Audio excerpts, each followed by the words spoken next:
लोकसभा और राज्यसभा में हो क्या रहा है। पहले लोकसभा में टीएमसी के सांसद अभिषेक बनर्जी और जो लोकसभा के अध्यक्ष ओम बिरला हैं, दोनों में ही बहस हो गया था। अब इसी तरीके से राज्यसभा से भी कुछ ऐसी ही बातों को निकल कर आ रही है, जहां पर वो आम आदमी पार्टी के राज्यसभा सांसद संजय सिंह हैं, जो कह रहे हैं कि हमें जेल भेजने की धमकी दे रहे हैं। और ये आम आदमी पार्टी के राज्यसभा सांसद संजय सिंह राज्यसभा में इस बातों को कहें। अब ये भी एक अपने आप में सोचने वाली बात आ जाती है कि जहां पर उस सदन में जनता की बात होना चाहिए, लेकिन सदन में किसी विपक्ष की सांसद को जेल भेजने की धमकी मिल रही है। विपक्ष के नेता हैं जो कहते हैं कि सड़क से लेकर संसद तक जनता की आवाज़ उठाएंगे, जनता की आवाज़ बनेंगे, लेकिन दूसरी तरफ सत्ता पक्ष के जो सांसद हैं जो सड़क से लेकर संसद तक विपक्ष की सांसद को जेल भेजने की धमकी दे रहे हैं। तो विपक्ष के नेता सड़क से लेकर संसद तक जनता की आवाज़ कैसे उठाएंगे। आम आदमी पार्टी के राज्यसभा सांसद संजय सिंह राज्यसभा में इस बातों को कहें कि हमें जेल भेजने की धमकी मिल रही है। संजय सिंह हैं जो कह रहे हैं कि सदन से ही हमें जेल भेज दीजिए। सुनिए आम आदमी पार्टी के राज्यसभा सांसद संजय सिंह क्या कह रहे हैं। धन्यवाद मान्यवर, इस सदन की कार्रवाई के बारे में सत्ता पक्ष के लोग, विपक्ष के लोग ट्वीट करते हैं। अब देख लीजिए सर, आपने अलाउ किया है, वो बोल रहे थे मैं चुपचाप सुना सर। ट्वीट करते हैं। प्लीज, हमारे एक साथी ने यहां पर ओबीसी आरक्षण जनसंख्या के आधार पर दिया जाए, ये बहस जी आपको बोल रहा हूं सर। वो बहस में हिस्सा ले रहे थे नीरज डांगी जी, सब लोगों ने रोका सर। एक मिनट सर, हाउस क्यों एडजर्न हुआ सर? एक मिनट सर, सर मुझे आपने 2 मिनट का टाइम दिया है, प्लीज 2 मिनट का सर टाइम दिया है, मुझे अपनी बात करने दीजिए। इन लोगों ने रोका, हाउस एडजर्न हुआ सर। अगर रोका नहीं तो हाउस एडजर्न क्यों हुआ? आपने रोका, मैंने उसको ट्वीट कर दिया। मंत्री जी नाराज हो रहे हैं, इतने लोग इनके पीछे खड़े होके हमको धमका रहे हैं। हम धमकियों से डरने वाले लोग नहीं है। आप जेल भेजने की धमकी दे रहे हैं आपके सामने सर, उधर से कह रहे हैं इनको जेल में भेजा जाएगा। अरे भेजो जेल में भेजना चाहते हो भेजो। ये वाजपेयी जी हमारे राज्य से आते, कहते हैं इनको जेल में भेजा जाएगा। अरे भेजो जेल में। जेल से कौन डरता है?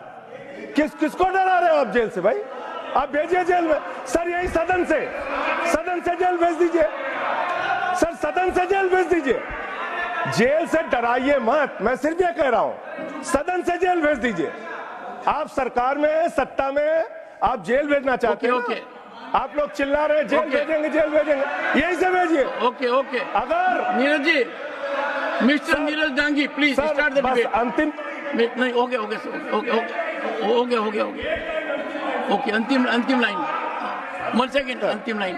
मैं सिर्फ ये कहना चाहता हूं, ये मेरी प्रबल धारणा है भारतीय जनता पार्टी के बारे में कि वो दलितों, पिछड़ों, आदिवासियों की विरोधी है, ये मैं मानता हूं। जब राज्यसभा में विपक्ष की सांसद को जेल भेजने की धमकी मिलती है तो इन्हीं लोगों को वजह से कहीं न कहीं विपक्ष के नेता हैं जो केंद्र सरकार और जांच एजेंसी पर सवाल उठा देते हैं कि केंद्र सरकार है जो जांच एजेंसी को गलत तरीके से दुरुपयोग कर विपक्ष के नेताओं को जेल पे ठाया जा रहा है। इन्हीं लोगों को वजह से कहीं न कहीं विपक्ष के नेता हैं जो पिछले 10 सालों से केंद्र सरकार और जांच एजेंसी पर सवाल उठाते आए हैं। प्रधानमंत्री मोदी हैं जो कहते हैं कि जांच एजेंसी को कौन सी काम करना है हम उनको नहीं बताते हैं, वो अपना काम स्वयं करते हैं। लेकिन जब इस तरीक़ा से राज्यसभा में संजय सिंह हैं जो कह रहे हैं कि हमें जेल भेजने की धमकी दे रहे हैं, तो यह बात कहाँ तक सच दिखती है। कई लोग हैं जो सोचते हैं कि जांच एजेंसी हैं जो अपनी सही मायनों में काम कर रहे हैं, लेकिन आपको ये भी एक चीज़ मानना पड़ेगा कि अगर जांच एजेंसी सही मायनों में काम कर रहे हैं तो जब राज्यसभा में विपक्ष की सांसद को जेल भेजने की धमकी मिल रही है तो उसको लेकर कहीं ना कहीं विपक्ष के नेता को ये बड़ा मुद्दा मिल जाता है कि केंद्र सरकार है जो जांच एजेंसी को गलत तरीके से दुरुपयोग कर विपक्ष के नेताओं को जेल पे ठा रहे हैं। अगर कोई भ्रष्टाचार किया है, कोई कुछ गलती किया है तो वो जांच एजेंसी के काम है, वो अपना काम स्वयं करेंगे। लेकिन जब उन्हीं के काम में सत्ता पक्ष के कोई नेता हैं जो टिप्पणी कर देते हैं तो विपक्ष के नेता को एक बहुत बड़ी मुद्दा मिल जाती है। कहते हैं कि केंद्र सरकार है जो जांच एजेंसी को गलत तरीके से इस्तेमाल कर विपक्ष के नेताओं को जेल पे ठा रहे हैं। वहीं पर ही राज्यसभा में नीरज डांगी हैं जो ओबीसी आरक्षण पर बात कर रहे थे, जहां पर वो भाजपा के कुछ ऐसे सांसद हैं जो उनको बोलते समय बार बार टोके, जिसके बाद सदन में इतनी ज़्यादा हंगामा हुआ कि सदन को स्थगित कर दिया गया। नीरज डांगी हैं जो कहें कि बीजेपी पार्टी ओबीसी आरक्षण की कट्टर विरोधी हैं। सुनिए नीरज डांगी क्या कह रहे हैं। आप ओबीसी के खिलाफ ऐसे कर लीजिए। मैडम ये मेरा टाइम मैडम पॉज करना।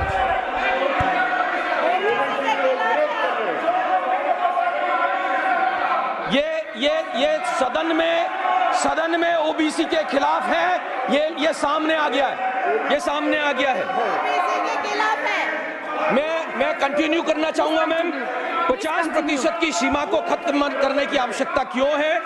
आरक्षण शुरू में पिछड़ी जातियों के उत्थान के लिए था और समय के साथ में जातियों को लाभ प्रदान करने के लिए आरक्षण की सीमा बढ़ाना चाहते हैं। तमिलनाडु में पहले से ही 69% आरक्षण है और इसे भी सुप्रीम कोर्ट में चुनौती दी गई। कांग्रेस सदैव ही संसद में ये मांग करती रही है कि जाति आधारित जनगणना कराई जानी चाहिए, क्योंकि 30 राज्यों और केंद्र शासित प्रदेशों में पिछड़े वर्गों के लिए 50% कोटा सीमा पहले ही पार कर चुकी है।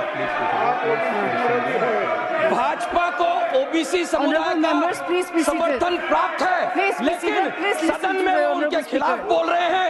इन्हें सदन में ओबीसी के खिलाफ बोलना है, इन्हें बोलना है। इसलिए मोदी सरकार ने सामान्य वर्ग को आरक्षण देने की सिफारिश की। नीरज डांगी राज्यसभा में ओबीसी आरक्षण पर बात कर रहे थे, जहां पर ही उनको बार बार टोका गया। सदन में इतनी ज़्यादा हंगामा हो गया कि सदन को स्थगित करना पड़ गया। लेकिन सवाल वहीं पर ही आ जाती है कि नीरज डांगी हैं जो ओबीसी आरक्षण पर बात कर रहे थे, तो सदन में इतना हंगामा क्यों हुआ? क्या इस तरीक़े से सदन चलती है कि जब कोई सांसद सदन में अपनी बातों को रखते हैं तो उनको बोलने नहीं दिया जाता है, उनकी बातों को दबाने की कोशिश करते हैं।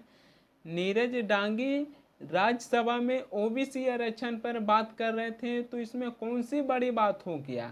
हर एक सांसद सदन में अपनी अपनी बातों को रख सकते हैं, लेकिन उसका मतलब नहीं होता है कि जब कोई विपक्ष के सांसद सदन में ओबीसी आरक्षण पर बात करते हैं तो उनको बोलने नहीं दिया जाता है, उनको बातों को दबाने की कोशिश करते हैं। सदन में इतना ज़्यादा हंगामा करते हैं कि सदन को स्थगित करना पड़ जाता है। इस तरीक़े से सदन नहीं चलती है। अगर सदन में इस तरीक़े से हंगामा होते हैं तो चाहे राज्यसभा की सभापति जगदीप धनखड़ हो, चाहे लोकसभा के अध्यक्ष ओम बिरला हो, अगर सदन में इस तरीक़े से हंगामा होते हैं तो उनको एक्शन लेना चाहिए।